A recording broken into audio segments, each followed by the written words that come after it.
It's Series 14 of our MediaCast. Stay tuned for the last 10 minutes where we overview our current, future and past series.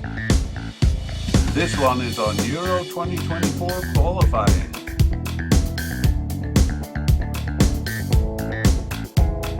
We're looking at Group B, Netherlands, France, Ireland, Greece and Gibraltar. Here we go. It's the International Soccer Preview by Soccer Files Canada. I'm Kevin. And I'm Connor. And today we are looking at Group B for Euro 2024 qualifying. This group includes Netherlands, France, Ireland, Greece, and Gibraltar. Yeah, we usually give some information about the MediaCast at this point, but we're going to save it for the end. So if you want some information about us or about previous series, like African Cup 2024 qualifying, which is still relevant, just stay tuned at the end. Meanwhile, let's get on with it, Connor. Sure. So this series features a deep dive into the history of Euro Cup qualifying for each of the teams. So we'll cover the usual information. Yeah, let's look at the three sections we'll cover in this podcast. So in part one, we'll introduce the teams in the group. Part two will be the longest part, and it includes an in-depth team-by-team overview of their Euro Cup history. And part three will be a summary and comparison of the teams, and we're going to end with a discussion of their prospects and our predictions for the games and the final result. Yeah. So before we begin, tell me something that'll get me excited for this group. Okay. Well, in writing this up, I found a lot of the teams kind of inconsistent in their campaigns. Even France, that has won 2 World Cups or been to the World Cup final twice in a row, are fairly inconsistent in qualifying, especially compared to teams like Spain and England. So I think inconsistency here could lead to some surprises. Are you intrigued? I am. Let's get to it. Okay, great. All right. Well, we begin with part one, and that's an overview of each of the countries here. So we'll begin with the Netherlands. Great. So the Netherlands, the Dutch, their nickname is the Oranje or the Orange. They have 17.5 million people, which is actually the 12th among UEFA members, so higher than I thought. And the Netherlands is a lowland country in northwestern Europe that shares borders with both Germany and Belgium. All right. Next is France, pot 2 team, by the way. Yeah, France, Les Bleus, the Blues. They have a population of 65 million, so the largest country in this group, and they're also the largest country in area in Western Europe. All right. Now close to our hearts is Ireland. Ireland, the boys in green. Ireland has a population of 5 million people, and it's an island nation to the west of the United Kingdom, with the Republic of Ireland comprising 5/6 of the island. Right. Okay. Fourth team is Greece. Greece, yeah, nicknamed the Sky Blues and Whites, also the Pirate Ship or the Piratico, which is a nickname that came about in Euro 2004. Greece is a country of 10.5 million people, and it's located in southeastern Europe, sticking out into the Mediterranean across the water from Italy to the west and Turkey to the east. All right. And finally, we have Gibraltar as the pot 5 team. Yeah, I couldn't really find a nickname for Gibraltar, but it's a small peninsula jutting out from southern Spain, where the Mediterranean Sea meets the Atlantic Ocean. The entire country is just 6.8 square kilometers, so it's minuscule. Yeah. And to go with that, a tiny population of just 34,000 people. Wow. Okay. Wow. We usually do kind of a comparison, except I see that I forgot to put the numbers in on the YouTube graphic, but I'll do that while you're taking us through it. Yeah, so the biggest country by far is France with 65 million people.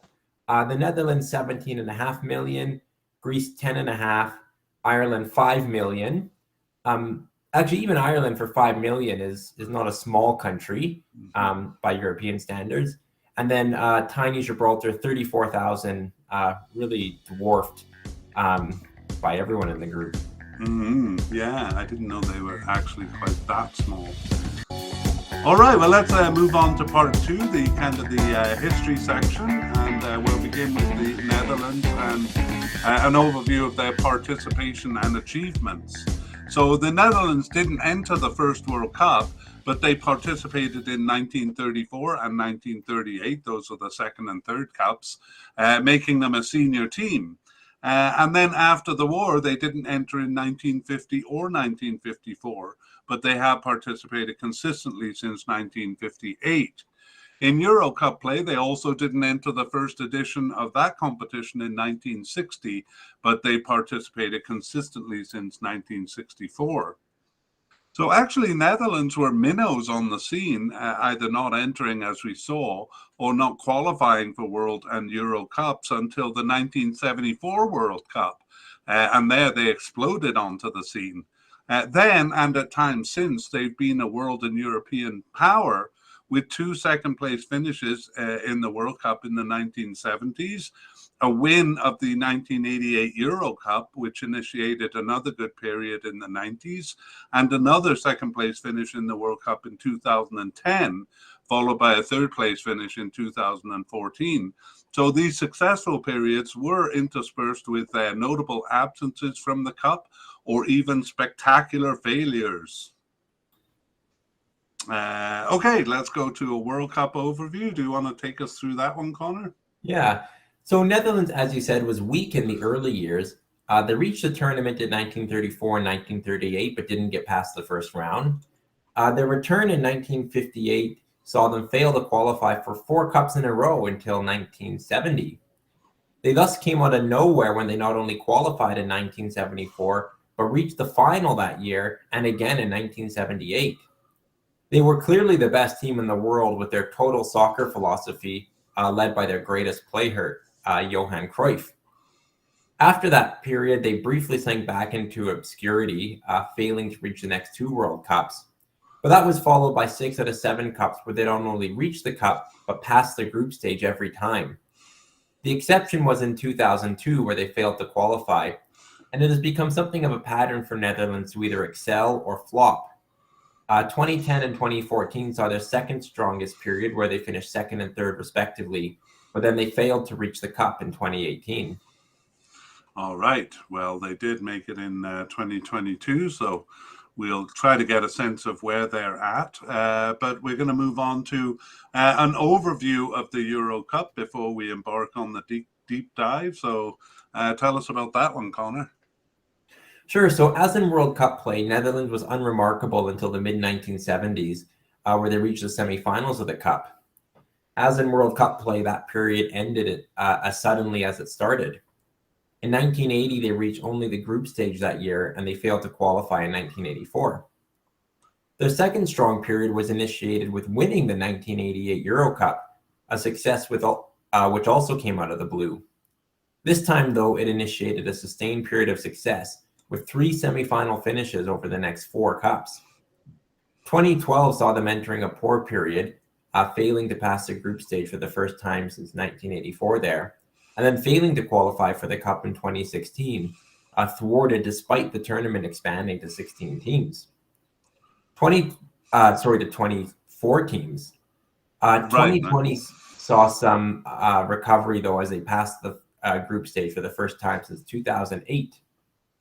All right. Well, now let's embark on the deep dive, their qualifying history for the Euro Cup. So we saw in 1960 they didn't enter. That was the first edition. Their first entry in 1964 saw them win the first of 3 knockout rounds, besting Switzerland there, but then falling at the hands of feeble Luxembourg in the second round. Wow. 1968 was, by contrast, a group qualification, and the Netherlands went undefeated at home, but they lost all on the road. So they finished in 3rd place behind East Germany. It was almost a carbon copy in 1972, but they finished 2nd ahead of East Germany, thanks to a road win, exacting vengeance on Luxembourg with an 8-0 drubbing as well.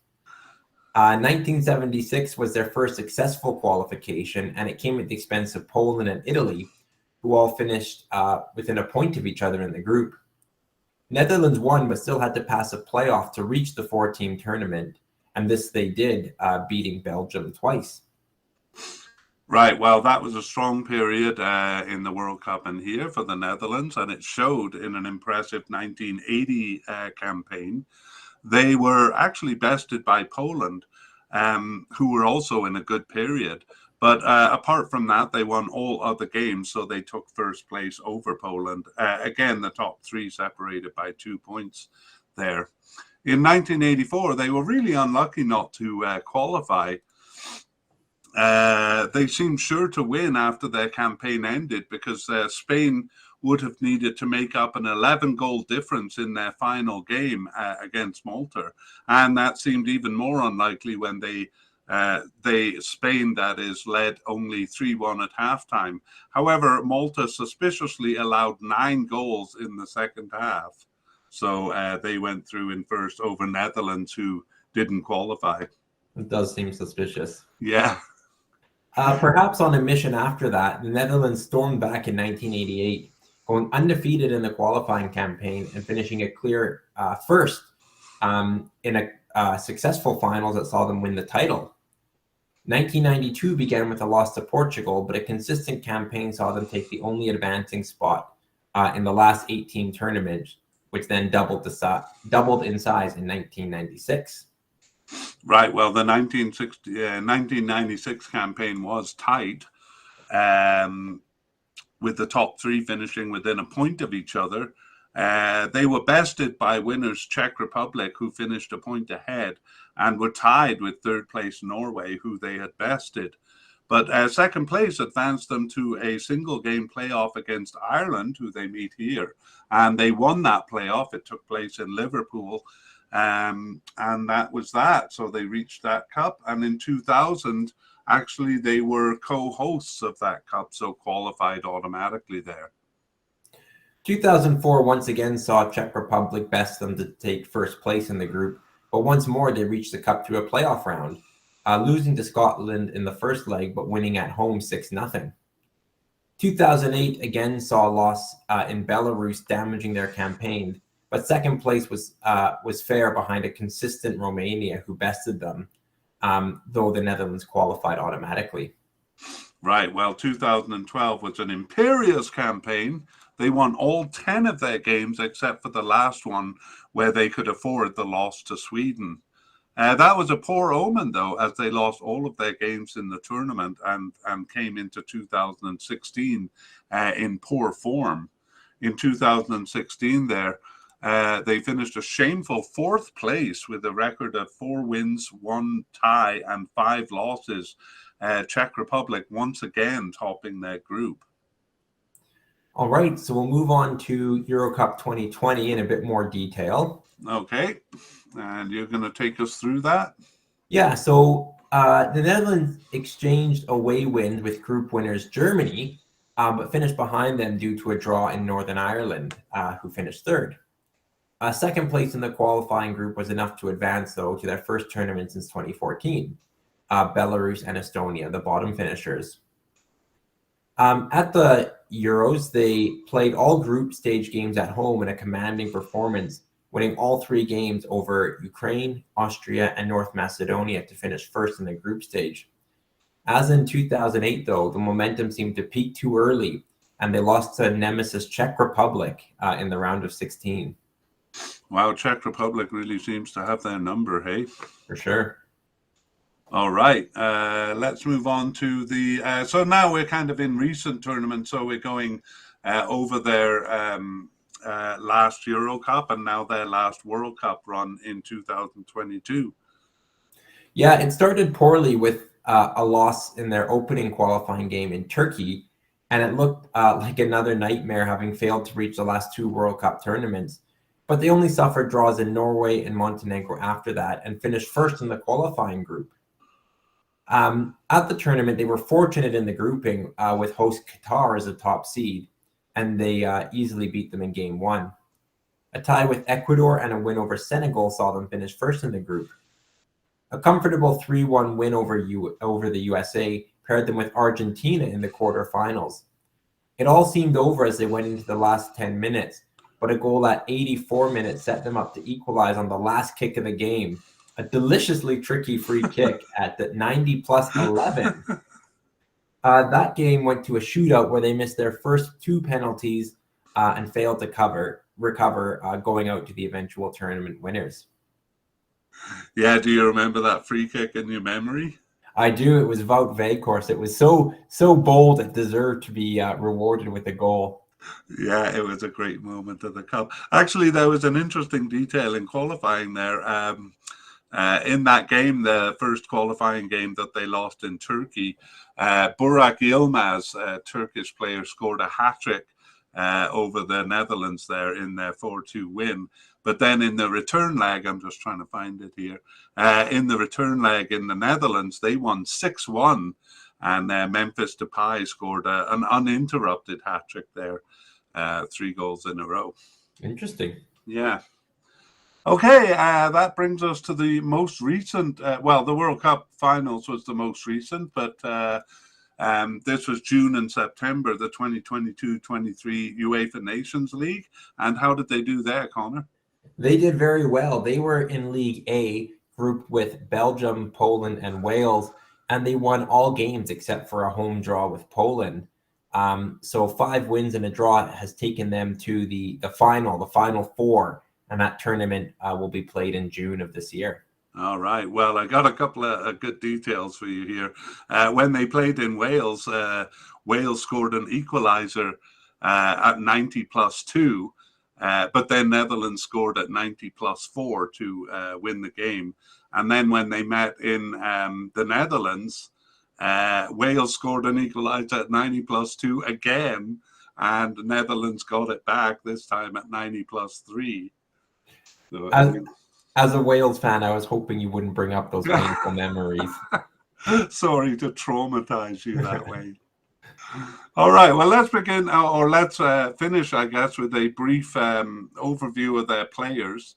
So on paper, they have everything that could be hoped for, actually. Players with top clubs in Europe and enough of a pool to choose from that it's difficult even among these top players to make the starting 11. Quite a few of the starters are getting into their 30s now, but a loss of players through retirement won't be a concern for the Netherlands for the next few years. What is a concern is how well the players meld together to form a strong unit. Kind of an ongoing problem for Netherlands, wouldn't you say? I would, and during some of their failures to qualify for tournaments in the 2010s, it wasn't because of lack of quality players. It seemed to be that lack of unity that seemed to be their downfall. Yeah. Well, we might come back to that in the discussion at the end. But meanwhile, let's move on with France and a general overview with their participation and achievement. So France is a senior team, having entered all World Cups except the 1950 edition when they withdrew. And they've never failed to enter the Euro Cup from its start in 1960.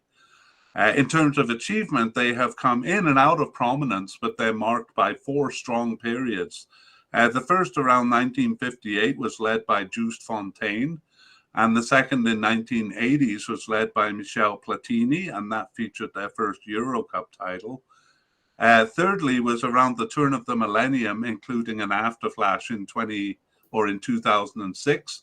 That was led by Zinedine Zidane, and a period which featured their first World Cup title and their second Euro Cup title. And fourthly, recent times, which is not really defined by a single player, but which features their second World Cup title and also second place finishes in each of the major tournaments. All right, let's take a bit of a closer overview of the World Cup history. Yeah, so France was there from the beginning of the World Cup, but were not strong. They were knocked out in the first round of the first 2 World Cups and only reached the quarterfinals when they hosted in 1938. Their first strong period around 1958 was the weakest of the 4 peaks and saw them take 3rd place in the 1958 World Cup. The second strong period saw them take 4th in 1982 and 3rd in 1986 World Cups. while their third strong period had them winning the cup as host in 1998 and finishing with the swan song second place in 2006, followed by a ghastly defense of their title in 2002. Mm-hmm. They had a second World Cup win in 2018, which is the jewel of a fourth strong period. In between, they were often weak, failing to qualify or getting knocked out in the group stage. The biggest valley was 1962 to 1980, where they failed to reach 3 cups and were knocked out in the first round of the other 2. They also failed to reach 2 cups in a row in 1990 and 1994, but that was the last time they missed a cup. All right. Well, that is World Cup in a nutshell, and let's do a nutshell overview of Euro Cup. So success in Euro Cup play quite closely parallels the peaks and valleys of their World Cup fortunes. France finished 4th in the first cup in 1960, although that was considered a poor result given they were hosts and third-place finishers in the previous World Cup. That proved the case as they did not qualify for the next 5 Euro Cups, paralleling their worst period in World Cup history. A good showing in the 1982 World Cup initiated the Platini years, and Euro 1984 saw them host again and win the title. Another lull followed, and awaiting the Zidane era, and another hosting to pull them out. That was the 1998 World Cup, which they won, and that form carried into the Euro 2000, where they earned their second Euro title. A relative lull followed, bottoming in 2008 with a group stage exit, but a second-place finish in Euro 2016 initiated a fourth strong period in their history. All right. Well, let's take a look at the Euro Cup qualifying history in detail. That's our deep dive for this series. And in the early years of the Cup, all teams went through qualifying, and then the host was chosen from among the top 4. So they did host, but it was only after besting Greece in a first qualification knockout round and then beating Austria twice in the second one. They did poorly in the Cup, though, and they didn't reach it again until 1984. But let's look at the qualification runs. 1964 was 3 knockout rounds, and they bested England in the first, won on aggregate after exchanging home wins with Bulgaria, but lost both legs to Hungary in the third. 1968 saw the first group stage, which they won despite being bested by Belgium, but that did not qualify them for the Cup. A final playoff round saw them bested by Yugoslavia, losing 5-1 in the away leg. Oof. Okay, I was off on my graphics there on our YouTube version, but I'm back to 1972, which was a third-place finish in the group stage behind Hungary and Bulgaria. And 1976 was worse yet, winning only 1 game and finishing behind Belgium and East Germany, tying both of those at home. 1980 was better, but a home draw with Sweden in their opener and a loss in Czechoslovakia was only good enough for second place and not enough to see them through to the tournament, which had now expanded to 8 teams. It was hosting that earned them passage in 1984, and 1988 was uncannily similar to 1976. A single win over Iceland, this time over 8 games, and a third-place finish behind East Germany. 1992 marked their first earned qualification since 1960, and they did it in style, winning all games to finish in first, 6 points ahead of Czechoslovakia and 10 points ahead of Spain, back when wins earned only 2 points. It was an impressive run in the middle of 2 failed World Cup qualification campaigns. All right. Well, 1996 was also an undefeated campaign, but less impressive in that they tied half of their games. That actually left them 1 point behind Romania in that 6-team group, but an automatic qualification spot nonetheless, because the tournament had now expanded to 16 teams. Halfway through qualification for Euro 2000, they suffered their first loss in qualifying since the 1988 campaign, but they finished first in a tight group, 1 point ahead of Ukraine, who they tied twice, and 2 points ahead of Russia. 2004, like 1992, saw them winning all games. They finished 10 points ahead of second place Slovenia, who themselves were coming off a successful World Cup qualification. Right. Well, 2008 was a second place finish. This time in a a group of seven. They lost both games to Scotland, which cost them first place. It was Italy who had bested them that topped the group, but France nevertheless qualified directly with their second place finish. 2012 began with a loss in Belarus, and they tied the fourth place finisher at home later in the campaign. Otherwise, France was consistent enough to take first place, 1 point ahead of Bosnia-Herzegovina. Hosting earned them automatic qualification in 2016, and coming off a World Cup win in 2018, we'll take a look at how they did in 2020. All right, my graphics are a bit messed up there, but we'll just move on and take a closer look at the 2020 campaign. Take us through it.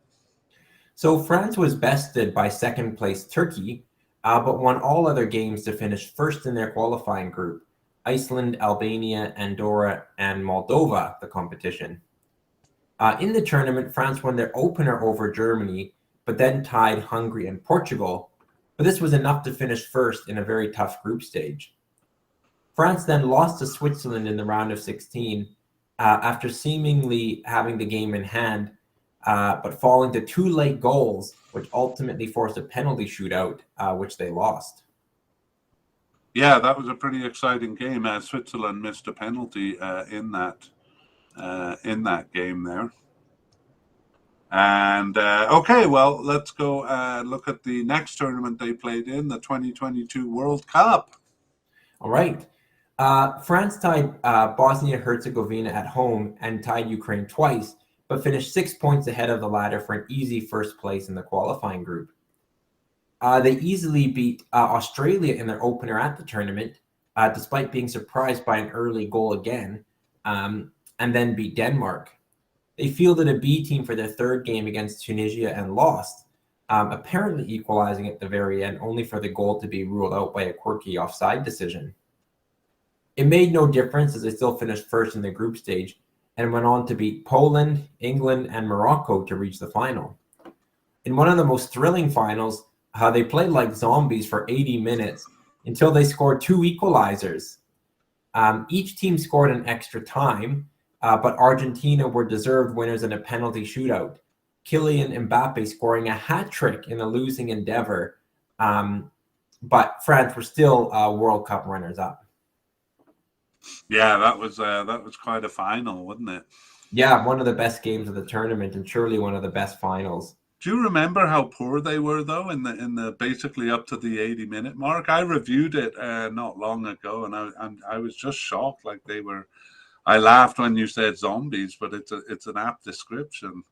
Yeah, I do. They really didn't seem to have any urgency until kind of a couple moments of Mbappe brilliance really bailed them out in the game. They really didn't play that well in. Yeah. In the end, I felt Argentina was more deserving there. Okay, well, let's look and see how they did in the 2022-23 UEFA Nations League campaign. Yeah, France started with a loss at home to Denmark. That was followed by draws in Croatia and Australia, and then a home loss to Croatia. Austria. Sorry, you said Australia, yeah.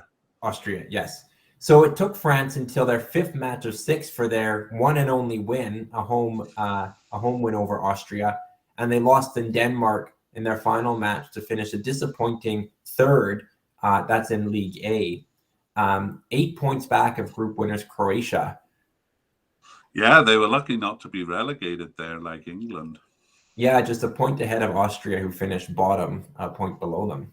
Yeah, so that was actually the record they went into the World Cup with. So it was kind of a bad note to go into the World Cup with, hey?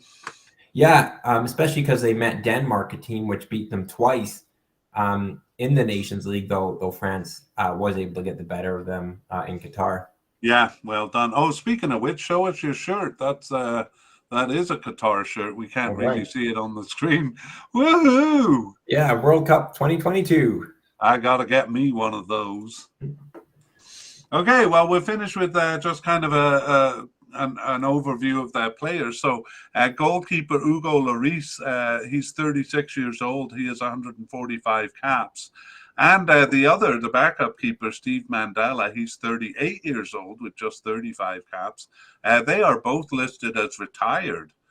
The three keepers selected for the March 2023 games have 12 caps among them. Three keepers, 12 caps. Otherwise, only Karim Benzema and it seems Raphael Varane, even though he's just 29 years old, are also listed as retired. But the ever young Olivier Giroud is still going. Do you know how old he is? Oh, late 30s? Yeah, well, 36, maybe not as old as I thought, but he's still playing. I believe he played the March games. I looked at the squad list, but I don't know the results. Anyway, the rest of the squad is mostly quite young, and some young players became more integrated into the team over the 2022 World Cup. And beyond that, they have a seemingly limitless pool to draw upon. Any comments on the French squad, Connor? Yeah, despite some experienced players aging out, there's so many good players for France to choose from, and a lot of them did get opportunities in the World Cup. Players like Tchouaméni, Mbappe, who we know about. So yeah, I think France will remain strong. I think so. Yeah, I think using a lot of those young players in the World Cup gives them maybe a leg up over some teams that were relying on their veteran players. Okay, let's move on to our third team, Ireland. Connor and I are both Irish. I wasn't born there. My parents were born there, but we kind of have an affinity to Ireland. That's right. All right. Well, Ireland is a senior team. Few teams have the consistency of their record of participation. They didn't enter the first World Cup in 1930, but are one of the only teams to have entered all others. They also joined the first Euro Cup in 1960 and have never failed to compete. In other words, they have entered all competitions except the 1930 World Cup. Ireland is a history of coming close, which we'll get into. Their success in the World Cup is limited to 3 successful qualifications, starting in 1990. However, they passed to the second round or higher every time. A quarterfinal finish in 1990 remains their best result. And it is also 3 successful qualifications for the Euro Cup, but in this case, they have passed the group stage only once, and that was in 2016. Let's take a bit of a closer look at their World Cup in an overview. Yeah, so despite their good record of entering since 1934, it took until 1990 to reach their first World Cup finals. Despite 3 ties in the group stage there, they went on to their best finish. It proved a good period as they reached the next cup in 1994. It was only 8 years later when they reached their third, getting to the round of 16 in both. Otherwise, they have been within a short step of qualifying in 8 campaigns beyond that, most famously in 2010, where a handball saw France scoring the goal they needed to advance to the World Cup in a playoff. Oh, I have a sudden flash of anger at the memory of that. And they have their chance for revenge here. I wonder, we'll have to see in the head-to-head if they've played France since then. Do you know? Do you know if they have? Or I don't recall. We'll have to look. Yeah, me neither. Okay, Euro Cup. Let's take an overview of that before the deep dive. Yeah, so their record is worse in Euro Cup qualification, where they've qualified only 3 times in 1988 and then recently in 2012 and 2016. They were knocked out in the first round in the first 2 tournaments and were lucky to pass in 2016, getting knocked out in the round of 16. Again, they came close several times, reaching the playoff in 1996 and 2000, but failing to advance and finishing 1 short of the qualifying spot 2 times other than that. 2020 seems close, reaching a playoff round, but they lost in the first of 2 rounds, so we're disappointingly far cry from the Cup, and we'll take another look at that shortly. Right, because it's fairly recent, but we're going to go right back to the beginning of Euro Cup qualifying. So they did participate in the Euro Cup in 1960, the first edition, but they were out in one game, a 0-4 loss at the hands of Czechoslovakia, who finished third in the tournament. I guess that their first game made it impossible for them in the second. In 1964, they passed the first two knockout rounds of three, but it was all over when they lost in the final round to Spain. And then 1968 began a kind of group qualification, and they tied Spain at home there and beat Czechoslovakia away, which spoiled their campaign. However, for Ireland, it was only enough for a third place finish. 1972 was weak. They earned a home draw with Sweden in their opener, but lost all subsequent games to finish last in the group of four. In 1976, though, they won all home games and finished second, just 2 points separating first place Russia and third place Turkey. Second, however, was not enough to reach the last tournament that would be made up of 4 teams. Right. With the expansion to 8 teams in 1980, it didn't help, actually. They were again undefeated at home, and there were too many draws. And a single point on the road meant a third place finish behind England and Northern Ireland. A bit of a blow to national pride there in a time of conflict. 1984 was also third in an unremarkable campaign, but 1988 saw them reach their first cup. Suffering only a single loss in Bulgaria, they finished first in a group where the top 4 were separated by only 2 points. 3 draws made it close, but consistency saw them through. Right, well, they were undefeated in the 1992 campaign, tying England and Poland in all of their games, but finishing second behind England. Again, a tight finish with the top 3 separated by only 2 points. Second place was not enough to reach the tournament. This was the last one of 8 teams. Second place in 1996, though, was an advancing position for the tournament, expanded now to 16 teams. There they finished in second, and that brought them to a single game playoff, which Ireland lost to the Netherlands. 2000 saw them winning all home games, but a tie in Macedonia in the last game cost dearly as they finished 1 point behind Yugoslavia. They twice tied Turkey in the playoffs, but they were edged out on away goals. 2004 was a weak campaign, finishing third in their group. But 2008 was better for the same results. There they finished 10 points behind second place Germany, but ahead of 4 teams separated by 3 points in that large 7-team group. 2012 saw them back in the playoffs, finishing second behind Russia, who bested them. They advanced to a playoff with Estonia, who they bested to reach the Cup, their first appearance since 1988. With the 2016 Cup expanding to 24 teams, a third place finish behind Germany and Poland was enough to advance to a playoff, where they bested Bosnia-Herzegovina to reach their third Cup and second in a row. Right, and we won't overview 2020 because we're going to take a close look at that Cup, but I think we've kind of justified us saying that they were an almost team, or if they do make it, it's usually through a playoff. Absolutely, yeah, lots of playoffs and lots of third place finishes in their history. Yeah, let's see how they did in 2020.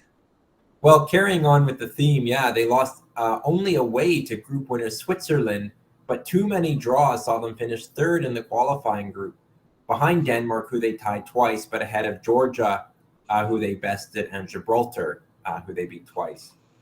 Nevertheless, they qualified for a playoff due to their performance in the 2019-20 Euro Nations League, but they lost at the first hurdle. That was a semifinal against Slovakia, losing on penalties. Right, they went scoreless in the game and lost on penalties.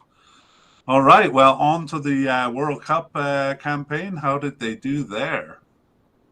They got off to a really poor start, including a home loss to Luxembourg and a home draw with Azerbaijan. But they finished more strongly with home draws with Serbia and Portugal. That and an infusion of new players gives them far more hope going forward.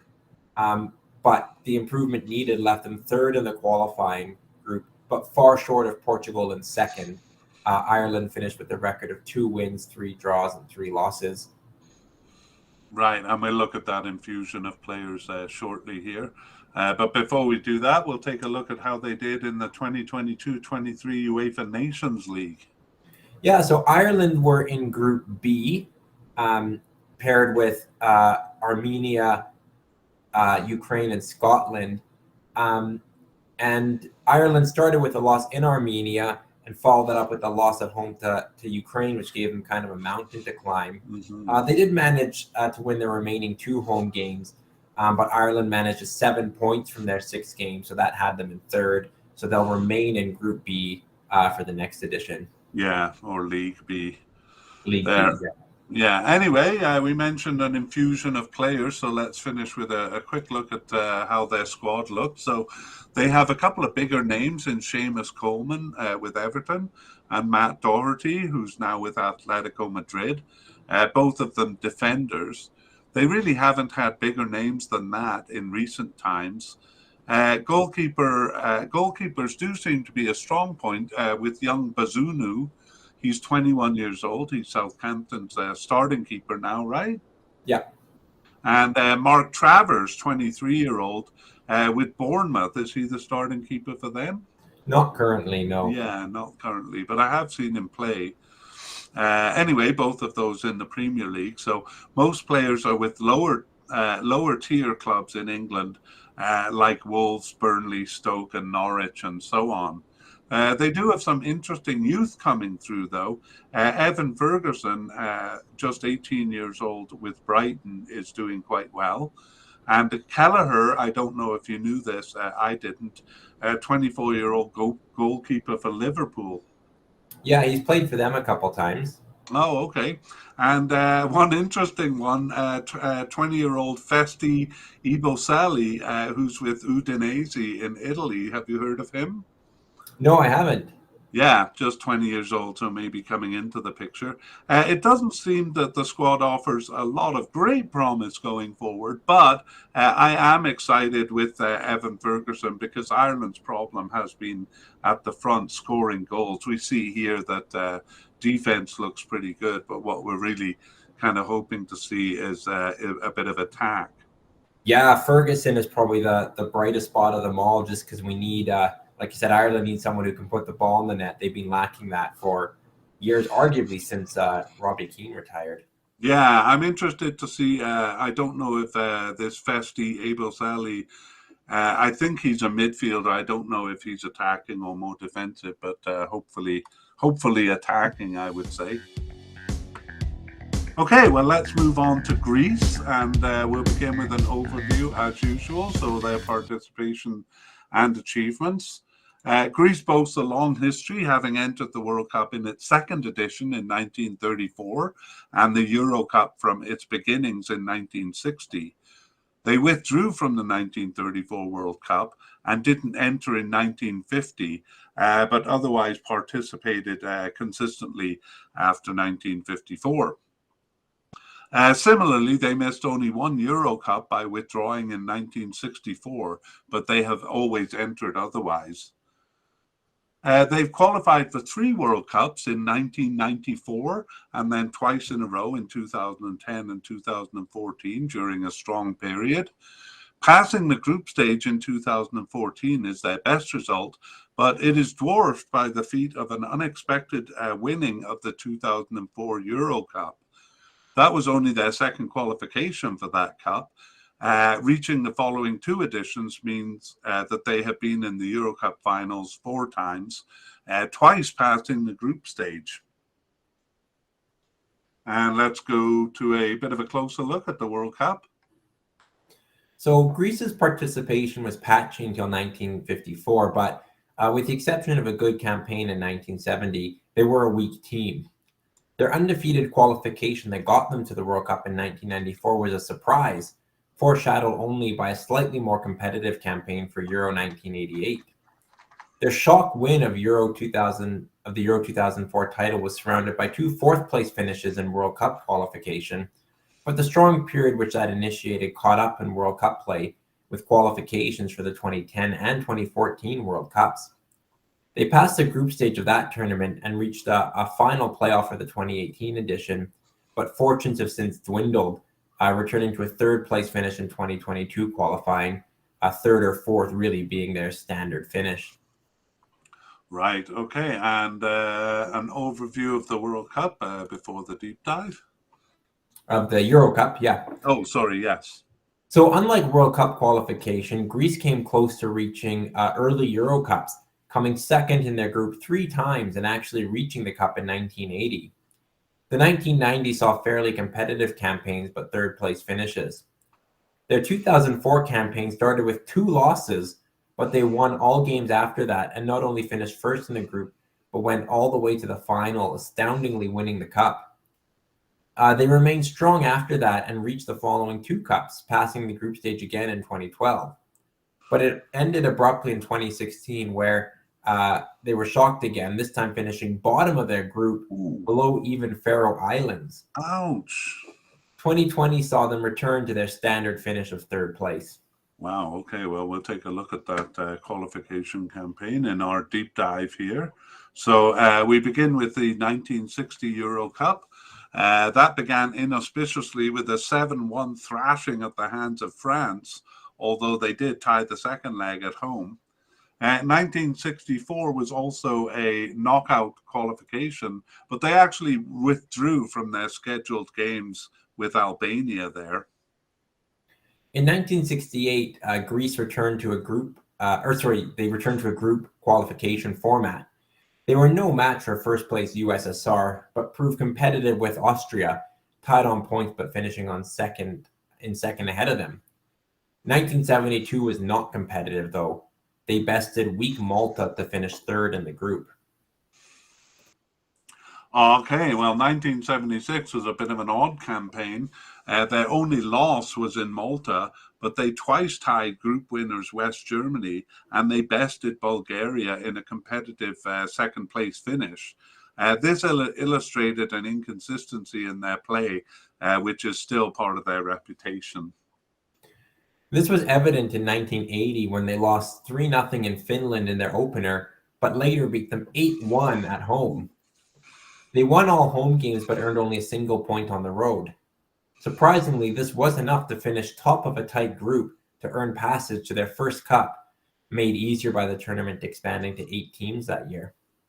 All right, well, 1984 was also inconsistent in that they did better on the road than at home. Greece finished third behind Denmark and England, who did not qualify. England didn't qualify for that one. 1988 was more promising. Competitive until losing their last 2 games and finishing second behind Netherlands. Netherlands also won the 1992 group, but Greece was less competitive in that campaign and finished third behind Portugal, tying the troublesome Malta once again. 1996 saw the cup expanding to 16 teams, with the top 2 finishers advancing directly to the cup.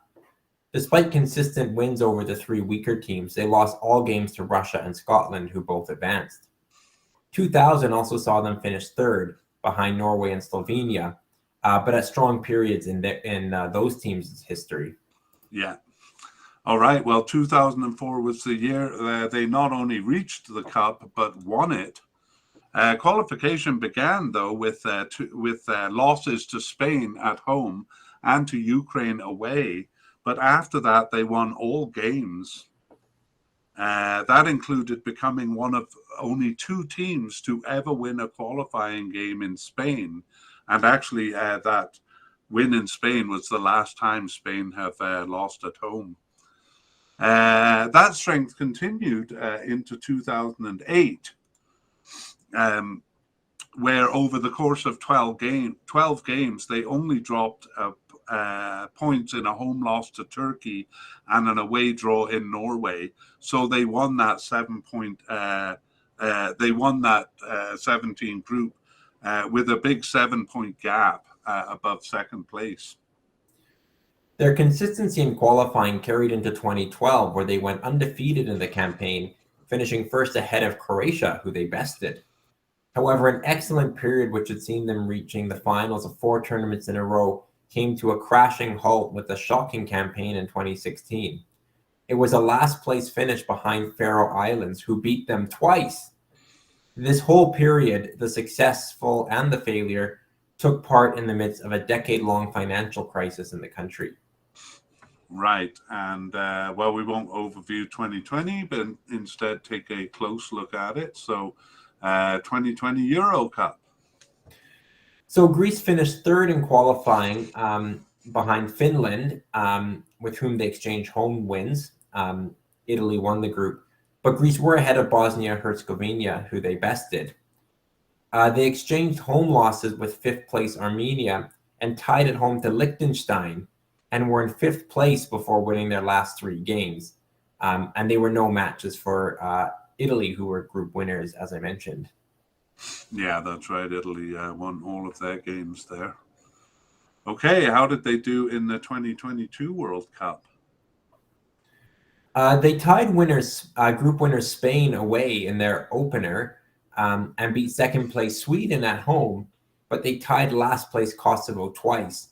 Those ties and inconsistency too much for them to be competitive, and Greece finished 3rd in the 5-team qualifying group. Yeah, 5 points behind Sweden, so not really close there. Okay, well, let's see if they did any better in the 2022-23 UEFA Nations League. They were in League C there. Yeah, they were in League C group with Kosovo, Northern Ireland, and Cyprus. And Greece won actually 5 of their 6 games. The only blip was a 1-0 loss in Cyprus. So that record puts them top of the group and promoted to League B for the next edition. Yeah, a pretty clear win there, 7-point gap between them and 2nd place. And let's move on to look at their players then. Greece has a couple of names playing for top clubs.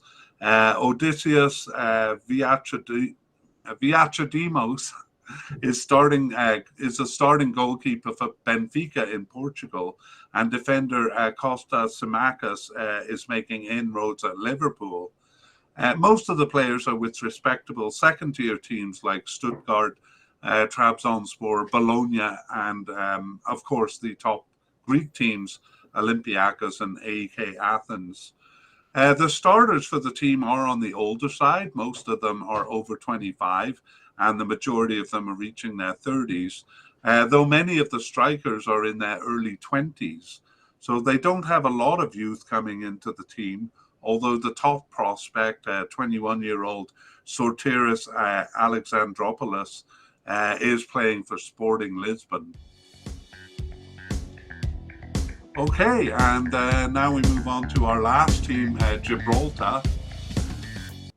They played their first international game in 2013, and so don't have a lot of history to look at, but we will start with their participation and achievements. So Gibraltar played their first international game, as we said, in 2013, and entered the Euro Cup in 2016 and the World Cup in 2018. Those were their first entries into the competition, and they've been participating consistently since. So Gibraltar, sadly, has never earned a point, losing all games in all campaigns. Thus, their relative strength can only be judged really by their goals record, especially looking at their goals against from campaign to campaign. Although, that is a bit flawed because it depends on the strength of their teams in their group. For example, their worst campaign in 2016 was where they allowed 56 goals over 10 games. So that is a goal average of 5.6 goals against per game. But that arguably was their toughest group. Nevertheless, the goals against record does shed some light and shows a trend of slight improvement over the 4 campaigns, with their goals record improving from that 5.6 in 2016 to 4.7 in 2018, 3.9 in 2020, and then a slight regression to 4.3 in 2022. Okay, let's take a bit of a closer look at the World Cup there. So 2018 was their first World Cup campaign and their second qualifying campaign. They finished last behind Estonia and Cyprus, who each earned 10 points or more. In 2022, it was behind Montenegro, who had 12 points, and Latvia, who finished with 9. These points suggest that beyond the 6 points those teams earned off Gibraltar, they were somewhat competitive with each other or the teams above them.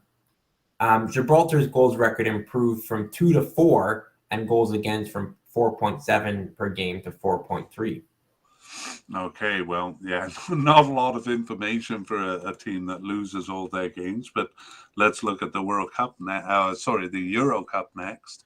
So Gibraltar lost all games in their 2016 and 2020 campaigns. In both cases, they finished behind Georgia, with Ireland also in their group, Georgia earning 9 and 8 points respectively. Goals improved from 2 to 3, while goals against went from 5.6 to 3.9. Right. So, yeah, they haven't really met a team that they could potentially take points off. As we saw, Georgia and then those teams in the World Cup are more vying for the middle of the table than struggling at the bottom. But they'll be hoping to kind of meet a team that they can challenge for a draw, perhaps.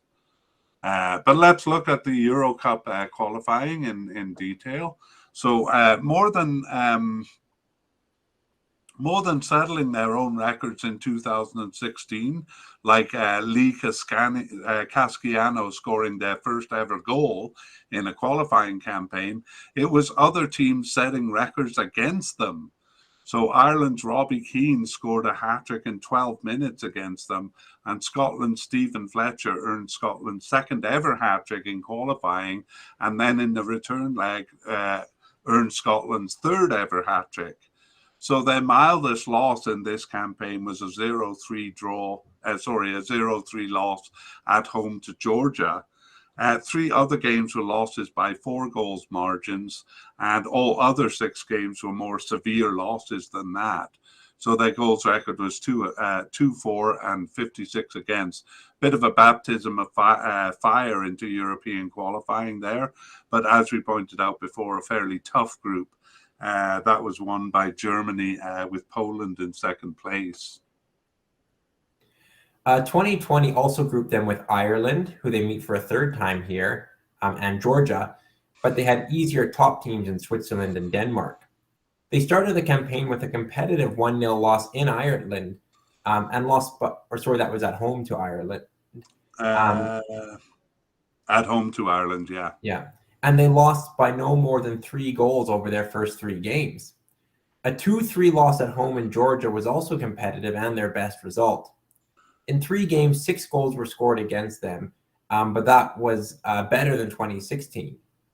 The result was a goals record of 3-4 and 31 against, for a much improved goals against of 3.9. Right, and that actually brought us into their recent history with the 2020 Euro Cup campaign. So we'll carry on with that by looking at the 2022 World Cup, but we are going to not just talk about the UEFA Nations League most recent campaign, but just because we don't have a lot to talk about with them, we'll look over the UEFA Nations League kind of history.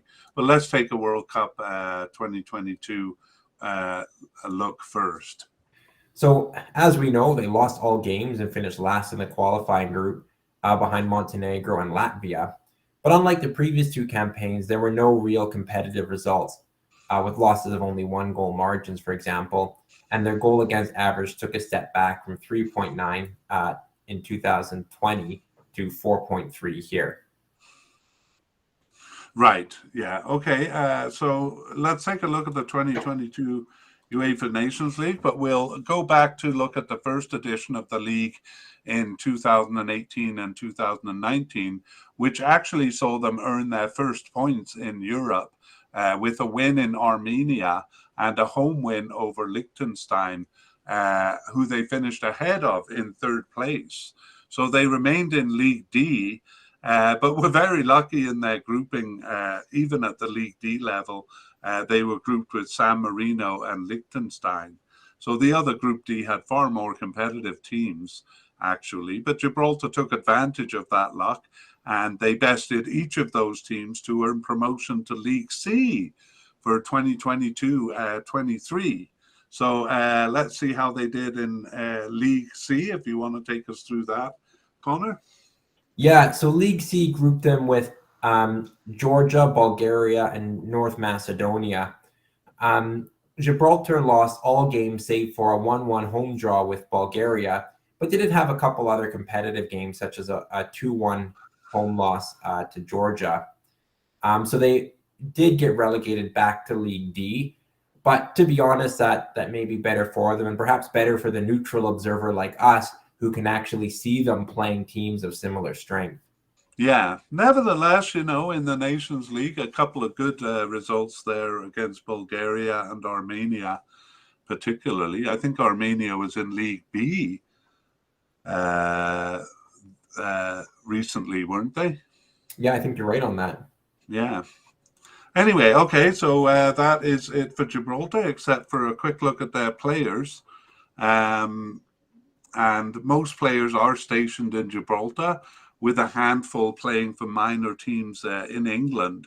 18-year-old Nicolas Poza is with Cadiz in Spain, and that seems to be their biggest club affiliation. But I'm thinking they will perhaps run a scrape for players with some connections to the country, as Caribbean teams have done, to unearth a gem or two. That means they basically kind of look through the passports of all the players involved in soccer and try to find some connection to Gibraltar. But as it is, the lack of pedigree kind of explains their limited competitiveness. Okay, well, let's move on to part 3. Let's begin with the rankings.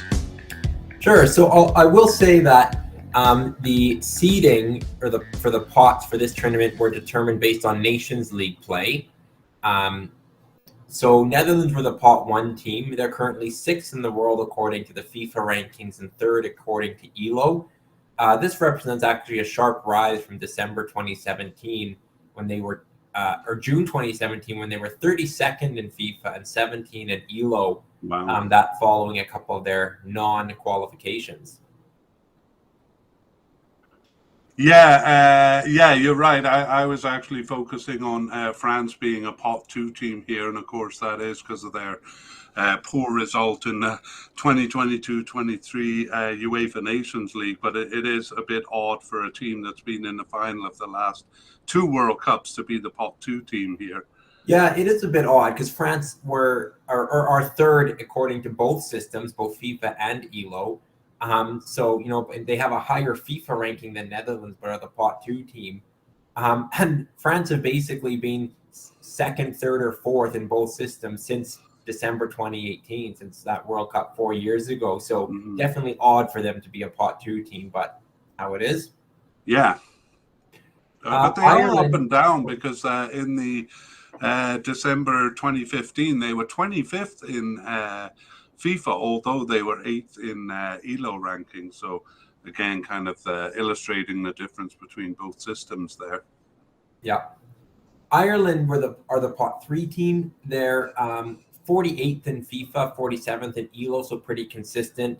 And we mentioned some of the poor results Ireland have had, losses to Armenia and Luxembourg. So they've actually fallen from kind of the 30s where they sat for much of the middle part of the 2010s.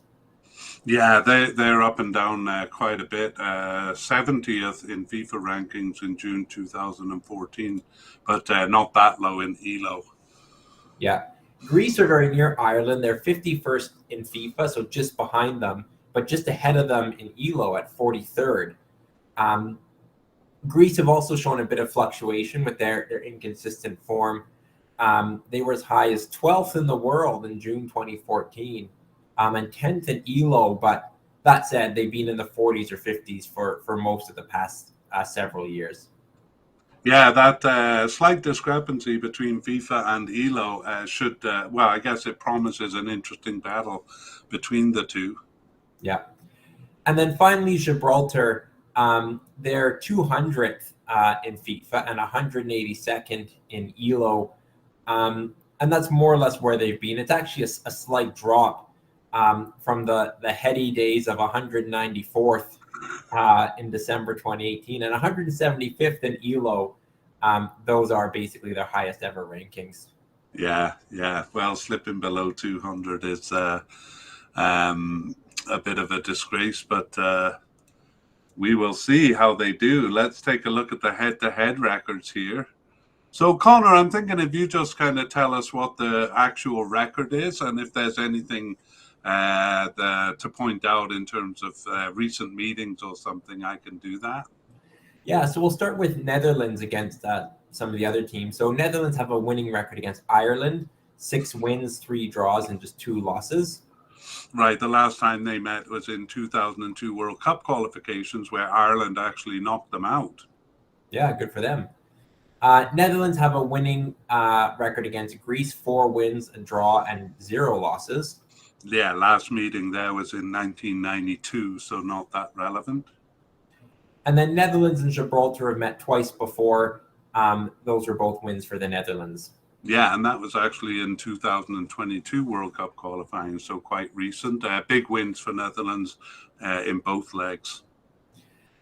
France versus the Netherlands, they've met just 7 times in World Cup and Euro Cup play. France has 4 wins and Netherlands 3, so a pretty even record. Yeah, they met in 2018 last, and France won both legs there. France and Ireland have met a lot more times. France has a record of 7 wins, 3 draws, and 3 defeats.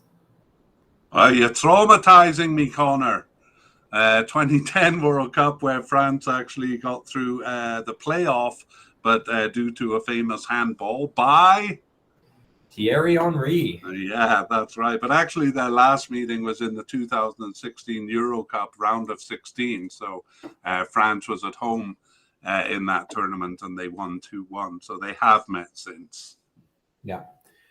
France and Greece have played 3 times and it's a win and a draw apiece. A 1-1 record. Right, and the last meeting there was in the 2004 Euro Cup quarterfinal, which Greece won. Yeah. France have never met Gibraltar. Moving on to Ireland. Ireland have never met Greece, which is interesting, but Ireland have met Gibraltar actually 4 times and won all 4 of those games. Yeah, they were grouped in 2016, 2020, and now 2024 Euro Cup qualifying. So regular meetings there. Yeah, Gibraltar yet to score against Ireland. Maybe they'll do that here. Yeah, but it was just 1-0 and 2-0 in the 2020 campaign, which holds out a bit of hope for Gibraltar there. Yeah, certainly. And then Greece have met Gibraltar twice. Both of those were wins for Greece. Right, and that was in the 2018 World Cup qualifying campaign. All right, nice. Let's move on to the odds of each team, but we're going to begin by looking at where exactly in the pots they came from. So sometimes that's significant. Yeah, so Netherlands were actually ranked number 1 overall because they had the best record among Nations League A teams. So that's landed them as kind of the first overall seed. And France are the highest seed from pot 2. So you think those 2 teams perhaps a bit unlucky to be playing each other. Mm-hmm. Perhaps more unlucky for the teams below them. Ireland were drawn from the middle of pot 3. Greece were the second of the 10 teams in pot 4. And then Gibraltar, surprisingly, kind of near the middle of pot 5, ahead of Estonia, Latvia, Moldova, and Malta. Yeah, well, that's got to make this one of the toughest groups with the first pot 1 team, the first pot 2 team, and then second place in pot 4. Yeah, I agree. It should be a tough group for sure. Right. Well, let's see what the odds makers say in terms of winning the group. I'm just going to simplify the graphic while you start talking there. Yeah, so France actually are given a 79% chance of winning the group. That compared to 27% for Netherlands. Are you surprised to see such a discrepancy there? Yeah, let's begin our discussion in the next section with that. That is very interesting. Sure. And then in terms of odds, Greece, the pot 4 team, were actually favored over Ireland. Greece with 3.7% chance. Ireland with 1.6% chance of winning the group. And then finally, Gibraltar have a 0.1% chance of winning the group, but that may be generous. Yeah, yeah, even 1,000 to 1 is generous. But even though Ireland and Greece have very low odds of winning the group, it's interesting to compare the relative difference between them. Basically, Greece given twice, more than twice the chance that Ireland is. Mm-hmm. And that's maybe a good place to open the discussion. So, do you want to address that huge difference between France and Netherlands? Yeah, I'm surprised it's that the odds makers are favoring France so much. Again, this is just odds to win the groups. I mean, I see the group as really there's kind of two top teams, two middle teams, and then you have Gibraltar.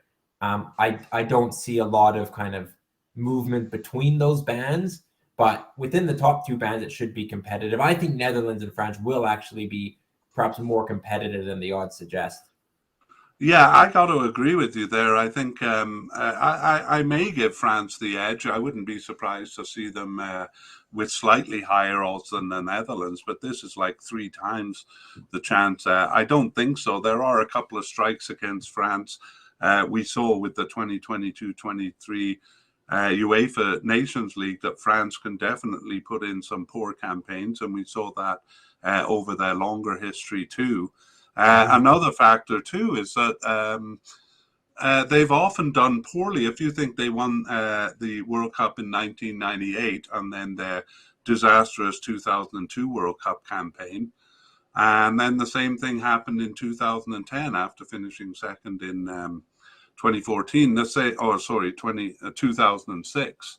And kind of the same thing happened in their Euro success, is that they came in with a weak campaign after. That didn't happen after the 2018 World Cup win, but do you see that 2022-23 Nations League campaign as kind of a sigh after winning and maybe not having the motivation to repeat?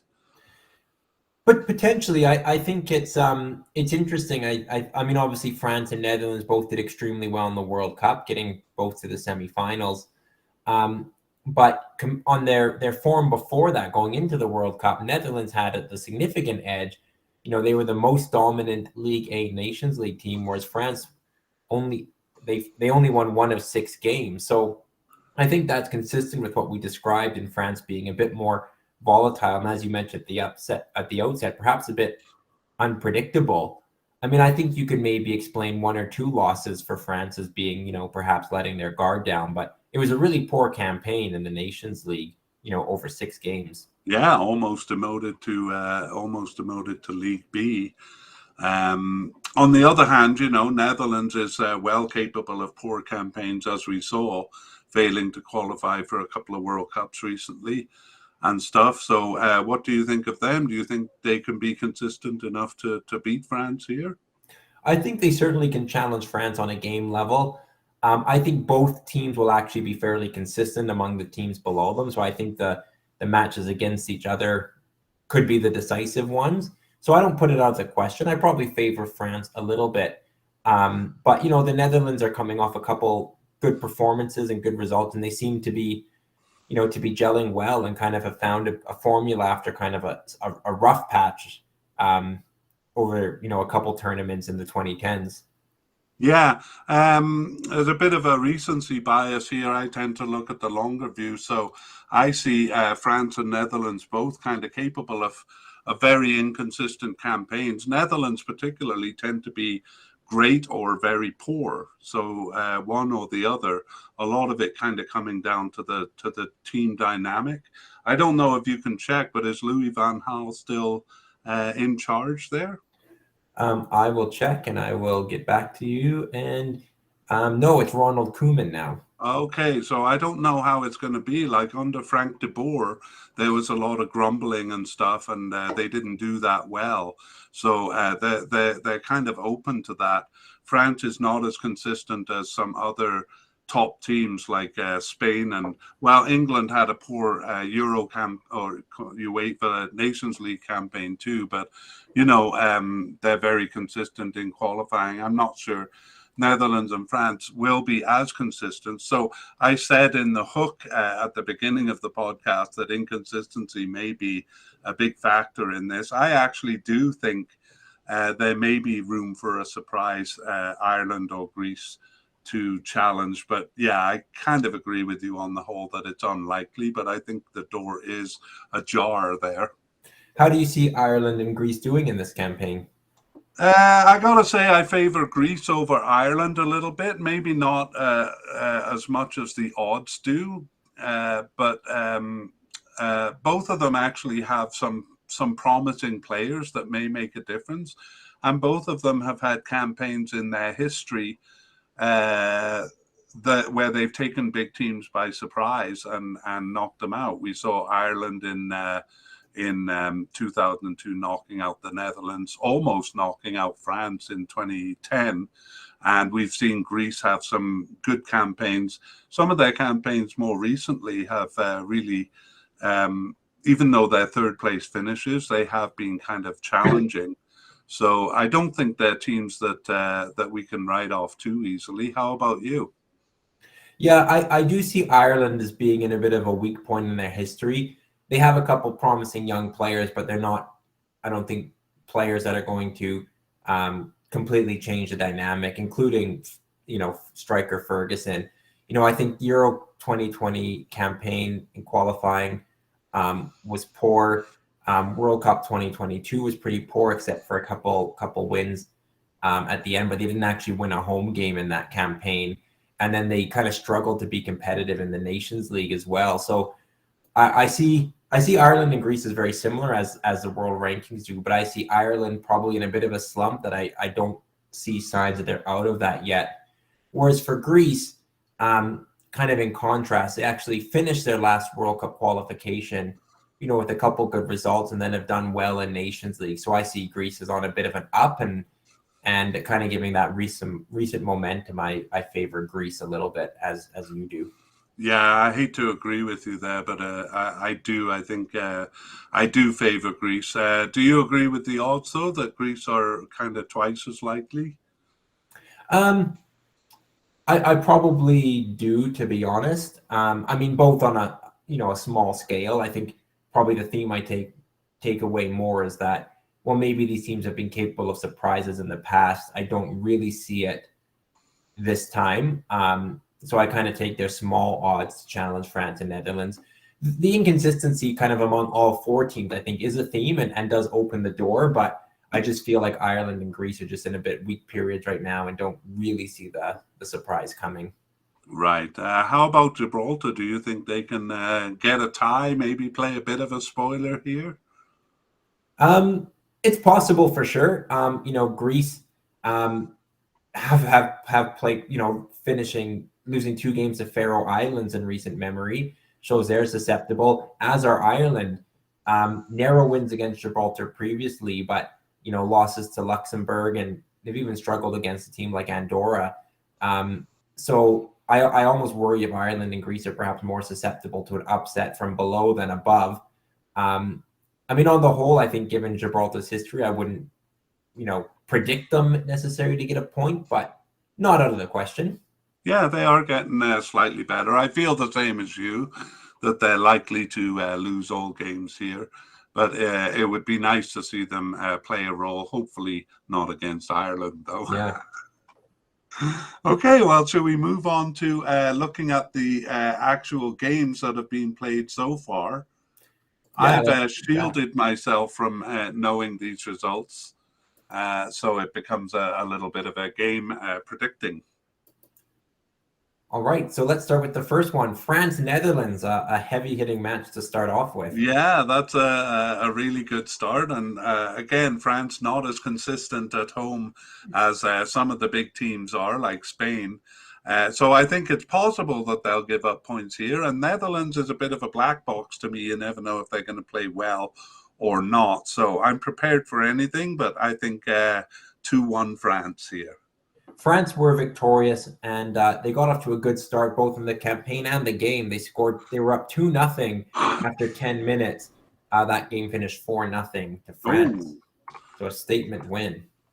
a convincing win there. Okay, well, Gibraltar and Greece, I guess this would be maybe Gibraltar's one of their best chances at a result here, but I don't see it happening. I'm going to go 2-0 Greece. Yeah, 3-0 Greece was the final.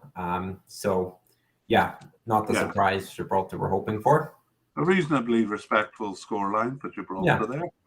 And we move on to the second set of games in March. That's Netherlands and Gibraltar.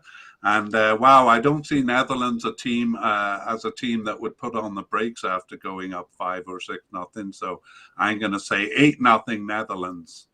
I will note that Gibraltar entered the game ahead of the Netherlands in the standings on goal difference. But that situation was quickly reversed. 3-0 was the final. Ooh. So, again, respectable for Gibraltar, certainly away from home. Yeah, you bet. Okay, and Ireland and France, a bit of a grudge match there. I would love to see Ireland get revenge for that 2010 campaign.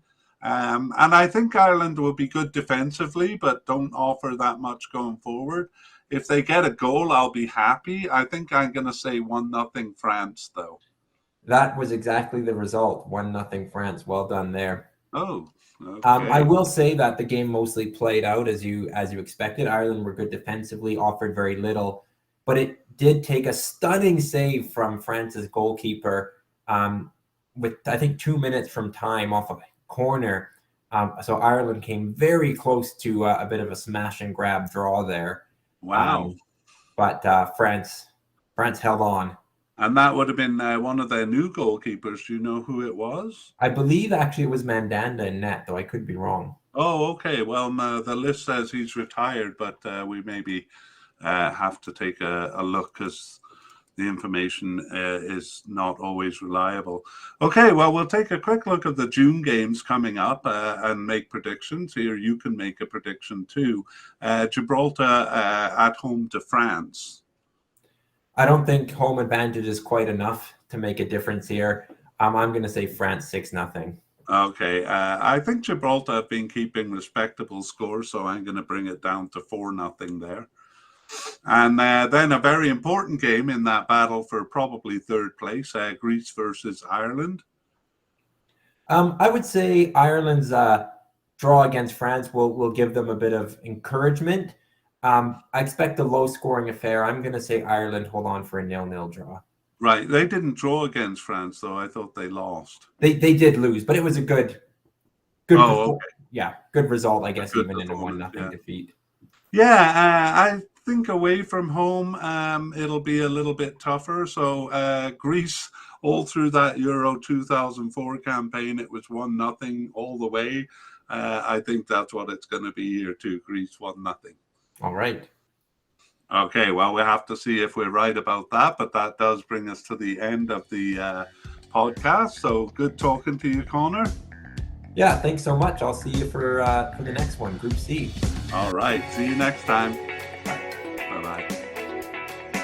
All right, we'll finish the podcast today with a look back on what we have covered until now, with a particular focus on which media casts are still relevant. Following that, prior to that, we're going to look at what is upcoming over the rest of the year, because I think that may be of more interest. So we'll put a graphic up with all of this information, both past, current, and present, on the YouTube version, and we'll also include it in the show notes. So let's take a look at upcoming series. So right now we're on Series 14. And I'll give a bit more information about that too. But Series 15 will be a shorter version of Series 14, the 2024 Euro qualifying series. So rather than the detailed history, it'll have a short summary of each team in the group and a section on their recent form. So from there, Part 3 of Series 14 will be the same in both the short and long series. That's a comparison of teams through rankings, odds, and head-to-head records, as well as Kevin O'Connor's discussion, and ending with a review of the first 2 sets of games that were played in March 2023. After this Euro 2024 qualifying, 16 and 17, Series 16 and 17 will be a preview of the 2023 Gold Cup, That tournament is set to start on June 24th, 2023. So we plan to put out those podcasts or those media casts in late May or early June. So Series 16 will focus on the groups and teams, and Series 17 will focus on the players of each team. Qualification is actually taking place through the CONCACAF Nations League currently, but we don't intend to do a series on qualification for the CONCACAF Gold Cup there. During the summer, we are planning a series on CONMEBOL, that's South American World Cup 2026 qualifying. That begins in September 2023. We also may get an early start on Asian Cup 2023, although that's due to start later in January 2024. In the fall, we're going to preview the early rounds of AFC World Cup 2026 qualifying. That'll take place in October and November, so we'll do it prior to that. And this will actually give us a first look at some of the weaker teams in the Asian region, which we haven't covered yet. Also, we will preview the 2023 African Cup. It is called that, even though it's due to start in January 2024. So those are the upcoming series. And now let's take a look at our current series. So the current media cast. We call it a media cast because it's available with visuals on YouTube, and it's available as a podcast. And you can find it on most podcast catchers or on our website at soccerfiles.captivate.fm. We'll also put up a graphic with that on it. So the current series is Series 14, and that's a preview of the groups in Euro 2024 qualifying. And this gives us a chance to get to know teams that don't often make it to the tournaments. So it features a deep dive into the Euro Cup qualifying histories of the team. And we started actually after the first round of games in March 2023 to make it a bit more interesting. So as mentioned, we'll follow that with Series 15. That's a shortened version of Euro 2024 qualifying, because some members of the audience don't want such a deep dive. Now, let's look back at our previous MediaCast series. And these are still relevant to various degrees, and well, they tend to be relevant in reverse order, so we'll actually kind of go backwards in time here. So Series 10 to 13 were all based on the 2022 World Cup. Series 10 was an 8-part group-by-group preview of the 14 groups in the tournament. It featured a deep dive into the World Cup finals history of each team. Series 11 was a 32-part team-by-team preview of players in World Cup 2022. So we didn't know at the time which players would be selected. So we went through the candidates for each position and gave information about them. So that'll still be relevant for a lot of the teams. Series 12 actually featured shortened versions of each of Series 10 and 11. So a shorter version on the teams and on the players. And then Series 13 was a 25-part review or update of the team-by-team players podcast. And it was published after the teams had selected their squads for the finals. So it went through the candidates that we had discussed in Series 11 and introduced any new players that made it to the final squad. Unfortunately, we ran out of time before finishing all 32 teams. And I particularly regret that in the case of Ghana, because they brought a lot of new players in that were not considered in our Series 11 preview of the Ghana players. Anyway, these World Cup podcasts, especially the player ones, are still relevant because the squads haven't changed that much. We will be doing future player podcasts before each major tournament. So going back before that, Series 9 is actually probably the most relevant. It was a 12-part preview of the African Cup 2023 qualifying groups. It's still called African Cup 2023. It was originally set to take place that year, or this year, I should say, but now it's been moved to January 2024. So qualification games were also postponed and the qualification is still unfinished. So, as I said, that makes it still quite relevant. Series 7 and 8 were both based on the 2021 African Cup, which took place in January 2022. That's good for a look at some of the smaller African teams who made it to the expanded cup. Series 7 was a 6-part overview of the teams in African Cup 2021 or in 2022. It's confusing. It's still called African Cup 2021, but it took place in January 2022. While the overviews were repeated in Series 9, this did feature a deep dive into the African Cup finals history of the participant.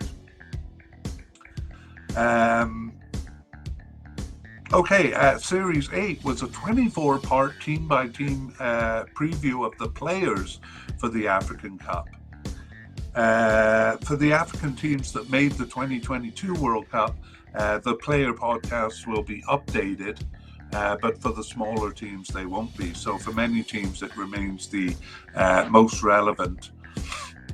And it has soccer information that doesn't seem to exist in other media accounts as far as I know.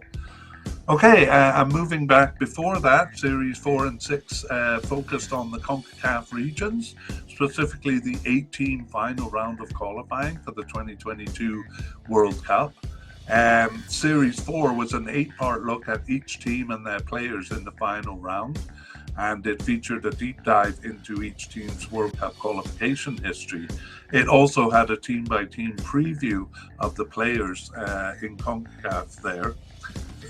It really should have been a separate series number, to be honest, but nevertheless, the current players on the squad were examined for each of the 8 teams. Series 6 was a mid-round update of that CONCACAF 2022 World Cup qualifying campaign. So Series 4 and 6 kind of go together. Series 5, that's in between the two CONCACAF series, was a preview of the Asian World Cup qualifying final round.